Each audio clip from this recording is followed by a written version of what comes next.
కాంగ్రెస్ ప్రభుత్వంలో విద్యా వ్యవస్థ అస్తవ్యస్తమైందని అన్నారు కొత్త ప్రభాకర్ రెడ్డి. హాస్టల్లో పరిస్థితులు పూర్తిగా తారుమారయ్యాయని ఆరోపించారు. ఇప్పటి వరకు 83 మంది గురుకుల హాస్టల్ విద్యార్థులు మృతి చెందారని, ఫుడ్ పాయిజనింగ్, పాము కాట్లతో విద్యార్థులు ఇబ్బందులు పడుతున్నారని అన్నారు. దుబ్బాక నియోజకవర్గంలోని బీసీ హాస్టల్లో విద్యార్థి ఆత్మహత్య చేసుకున్నాడని, ఈ వార్త బయటకు రాకుండా ప్రభుత్వం తొక్కిపెట్టిందన్నారు. దీనికి మంత్రి సీతక్క స్ట్రాంగ్ కౌంటర్ ఇచ్చారు. వ్యక్తిగత కారణాలతోనే విద్యార్థి ఆత్మహత్యాయత్నం చేశాడని, దుబ్బాక ఘటనపై నివేదిక తెప్పించుకుంటామన్నారు. మా నియోజకవర్గ సమస్య సార్. మేడం గారు హాస్టల్స్ గురించి, స్కూల్స్ గురించి చాలా విషయాలు చెప్పిండ్రు.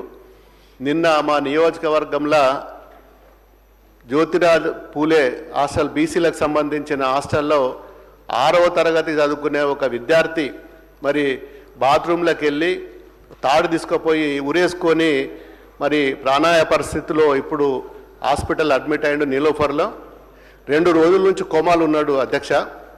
ఈ రోజే నిన్న రాత్రి సృహలోకి వచ్చిండు. నేను నిన్న హాస్టల్కి విజిట్ చేసిన.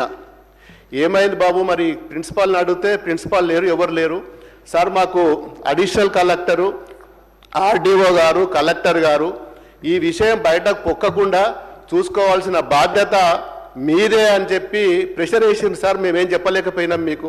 నేను ఒక ఎమ్మెల్యే, స్థానిక ఎమ్మెల్యే, దుబ్బాక పక్కన హెడ్ క్వార్టర్ పక్కనే హాస్టల్ ఉంటుంది, మా దానికి ఎందుకు రాలేదు 24 అవర్స్ వరకు అని చెప్తే మరి మాకు కలెక్టర్ ఆఫీస్ నుంచి ప్రెషర్ ఉన్నా సార్, చెప్పలేకపోయినాం అని చెప్పి సమాధానం రావడం జరిగింది. మరి చివరికి నీలోఫర్ హాస్పిటల్లో ఈరోజు ట్రీట్మెంట్ అవుతుండు. 3 రోజుల నుంచి కోమాలు ఉన్నాడు అధ్యక్ష ఆ పిల్లవాడు. ఎక్కడ కూడా వార్త రాకుండా మరి గవర్నమెంటే మరి హాస్టల్లో ప్రిన్సిపాల్కు వాళ్ళ స్టాఫ్కు చెప్పి బయటకు ఎట్టి పరిస్థితుల్లో ఈ వార్త రావద్దని చెప్పి దబాయించి మరి స్టాఫ్ను దబాయించడం అంటే ఇంతకంటే ఘోరమైన పరిస్థితి ఇంకోటి లేదు అధ్యక్ష.